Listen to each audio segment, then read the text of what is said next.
Skyrim. This 14-year-old game has been played in every way imaginable, from fists only to beating the entire game wearing a blindfold. But all these runs do have one thing in common. They're all focused on what's going on down here, and I'm more focused on what's going on up there. What's just beyond the atmosphere? Valhalla? Sovngarde? The Trappist 1E system? Well, to be honest, I really don't know. But today, we are going to find out. You may be wondering how we can go to space in a game about swords, dragons, and yelling. Well, over the past week, I have been in the lab, testing every method I could find to try and create enough momentum to leave Nirn entirely. After many hours of trial and error, I have found 4 potentially viable candidates that allow us to take flight and hopefully explore the great beyond. But before all that gets underway, we first have to make a character. And after much intense deliberation, I decided to choose a Khajiit, with the reasoning of knowing that cats always land on their feet. Our face was customized. We name our character after the best astronaut ever. See a guy get shot with an arrow. Are confronted with some casual racism. Your kind always seems to find trouble. Captain, what the hell? What should we do? Did you hear He's that? Not on the list. Face execution, get interrupted by a dragon, and run for dear life. There was a tiny moment here where I had the idea of jumping on the dragon, but despite our best efforts, it simply wasn't working. Right at the Helgen gate, we are confronted with the same guy who insulted my entire species. But I accidentally clicked the wrong button, and we were forced to side with the Imperials, temporarily. After some dungeon crawling, I noticed a guy that had a nice outfit that I really wanted. Thankfully, it was acquired. And I walked past all of these angry Nords, pardon me, excuse me, oh, pardon me, fighters and bears to freedom. I briefly tried fighting Hadvar for helping with my execution, but he bodied me. He does have health potions? Gotta taunt him real quick, that'll get my energy back. Gotta break his morale. Dude, how many potions you got, bro? Oh no! Alright, my bad. And I subsequently gave up, letting bygones be bygones. Now that the game is no longer on rails, we need to lay down a couple of ground rules for this challenge. The Skyrim space program, while definitely unethical, is not lawless, so therefore we will not be using mods to assist in space travel. Only the janky physics that the game has to offer, and also no cheating either. Glitches are allowed, as well as power leveling if we need it. Okay, fair enough. But what counts as space, and how do we know when we'll have made it all the way there? Good question, but we'll cross that bridge when we get to it. Now, to assist us in our space program, we are in need of an assistant, and I think I know just the guy. Meet Sven, our resident in-house engineer and scientist here at the Skyrim space program. To acquire his services, all we had to do was lie to a woman. That long-eared ass not to come around the store anymore. He's not welcome. Thankfully, I have lots of practice with this, and the task was accomplished with ease. I even managed to rob her brother afterwards. If you don't mind if I relocate some of your potions. Don't worry. I'm not stealing them, I'm just moving them somewhere else. What are you looking at me for? You act like I'm stealing your stuff. You don't like cats, that's the real problem here. Unbelievable. Have a good day. Now, a few shekels and 1 assistant richer, it's time to head over to this location right here on the map and begin our first attempt at leaving the planet. Here's the deal, Sven. You see that guy over there? He has the ability to take us all the way into space, so all you need to do is go up to him and insult his mother. Don't worry, everything will be fine. You don't trust me? Look at this face. Is this the face of someone who would lie to you? Now get going.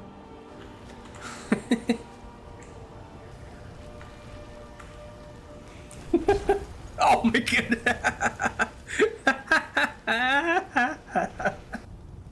Oh, there he is. Oh, he's good. He's good. He's just sleeping. That was hilarious and worked incredibly well. But why does it work so well? It's time for our first lesson in propulsion. You see, when a giant smacks you with a very specific ground slam attack, it produces a ridiculous amount of damage. In fact, more damage than it takes to simply kill your character. This excess damage is converted into momentum, therefore propelling your character into the sky with incredible force, and sending you all the way to Sovngarde. Now that our trusty assistant has demonstrated the concept, it's time for Buzz Aldrin to take his turn. I did go pretty high. I tried this glitch 10 times and took our best launch out of all of them. Here it is.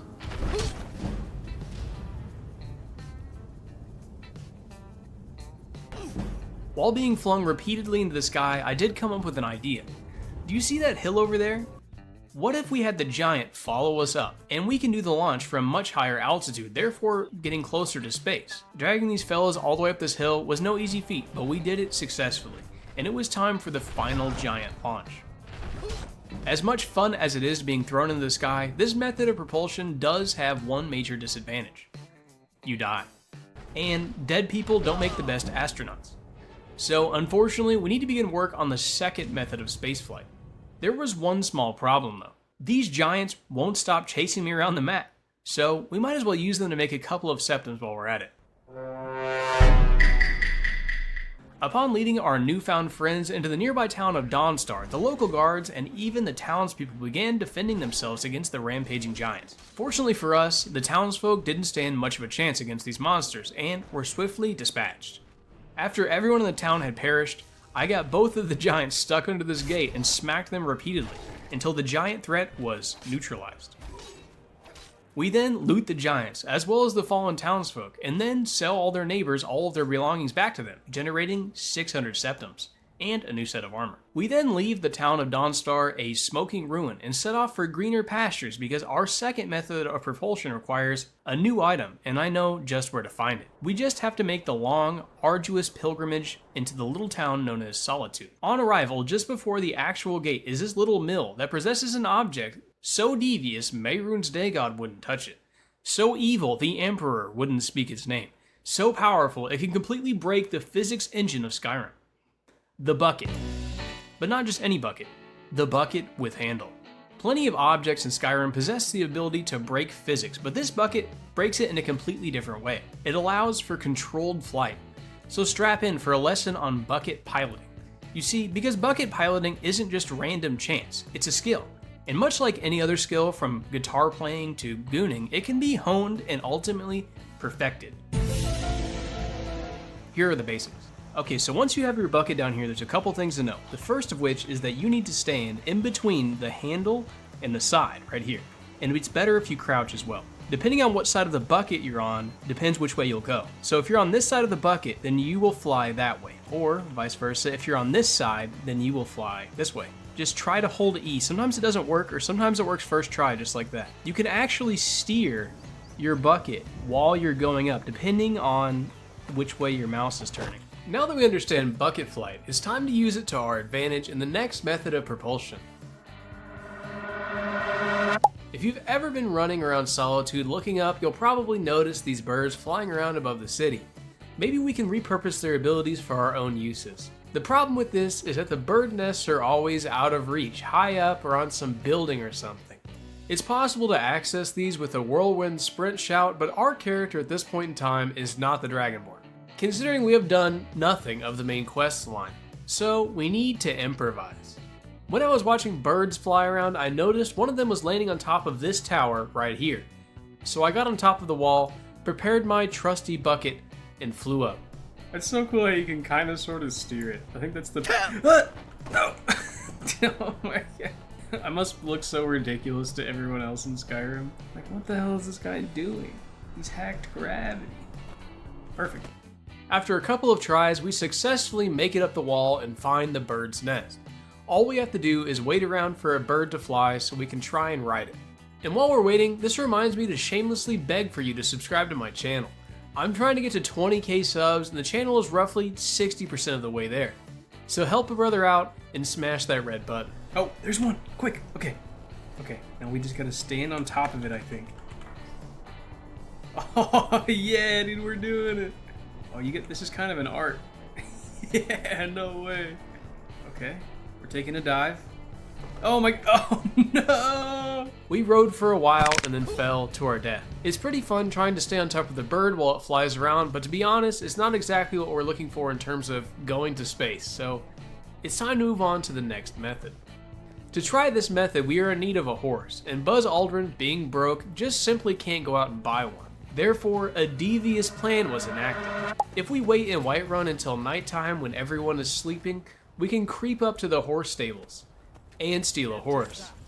The guards will see this and try to chase me, but they don't have horses, so they have a hard time catching us, and we make a clean getaway.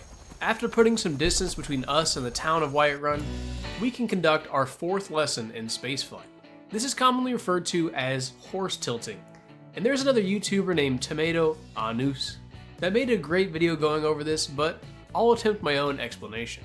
The first step is to make a save dismounted from your horse. Then if you take your horse and go off the edge of something very slowly, you'll notice that the horse will begin to angle downwards. And if you get it in the right spot, their head will even dip below the terrain. This is what we want. Whenever you notice this happening, get off your horse and you'll begin to notice that the Dragonborn will begin to go sicko mode. Now if you don't do anything else, normally the game just crashes, but if while in sicko mode you reload the previous save where you're standing somewhere else, the game will apply a ridiculous amount of speed to your character, allowing you to travel the entire length of the map in simply seconds. The distance your character is from the horse while reloading dictates how much speed you will have, and farther away, the better. This glitch is awesome, but it can also kill you very easily, so be careful. Upon testing this glitch repeatedly, my game kinda just crashed a bunch, and I also noticed it wasn't very practical for our purposes. While flying, all of the velocity we gained was horizontal, and as fun as it is zipping around the province, we need more vertical velocity, and this glitch just wasn't cutting it. I tried for hours, but nothing was giving the results that I wanted, so it was time to go back to the drawing board. Remember when I said there was 4 methods of us going to space? Well, I lied.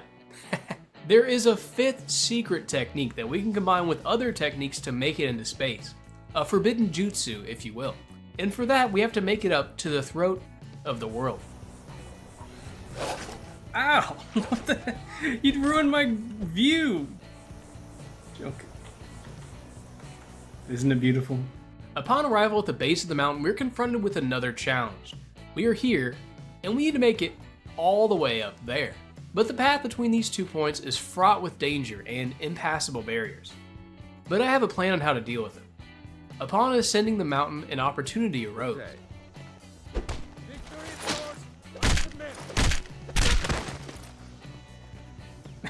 Oh, the witness! You're gonna be quiet about that, right, Sven? Oh god, listen, it's not even... He had 6 gold pieces, Sven, you don't understand. Have you ever seen that much money in your life? Look, no one's even gonna know, look, watch. So we can take him, right? And as long as we move him over here, then it just kind of looks like he fell, you know? They'll just think he fell. Yeah, it's fine, why are you judging me, dude? After that, we continued our holy pilgrimage up to meet the Greybeards, being attacked by various wolves and also a troll. Thankfully, Sven volunteered to distract the monster and we could ascend unimpeded. After all that climbing, we were confronted with another issue. Since I haven't done the main quest at all, the door to the Greybeards is locked and blocks our path, but that's nothing our bucket can't fix. I noticed the other door wasn't locked and went to talk to the Greybeards to see what they would say if the player does this. What's up, dude? Huh, so they don't want to talk to you unless you're Dragonborn. I guess that makes sense. But it wasn't very interesting. Okay, now here lies the final leg of our journey. We need to make it up from the courtyard all the way to the very tippy top of the mountain. But Bethesda really doesn't want you to make it up here early, so they have installed 3 impassable barriers along the path up to the throat of the world. Unfortunately for them, they did not factor in the bucket when making these obstacles. So we just fly over them one by one and make our way up the mountain. I edited a lot of this out, but getting up here took me hours and hours of time. So just letting you know, if you wanted to try it for yourself, that it was much harder than it looks in this video. At the very highest point of the world, we collected the notched pickaxe. I tried fast traveling up here and horse tilting, but it didn't really have the results I was looking for. We kind of just went horizontally, but higher. Sad. After this outcome, I laid down my trusty bucket and began the final ascent into the heavens. This mainly consisted of me holding down the E button on my keyboard until I got a cramp in my finger, and ever so slightly moving the mouse so Buzz wouldn't drop the bucket during this 10-minute flight. And here's the result.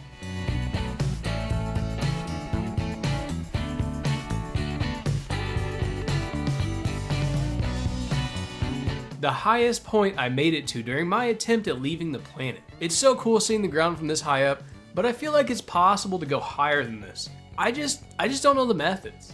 I spent hours and hours Google searching and looking through YouTube videos with like 3 views to come up with all the methods that I have. So if you have some better ideas, please leave them down in the comments. But that's all from me. Goodbye.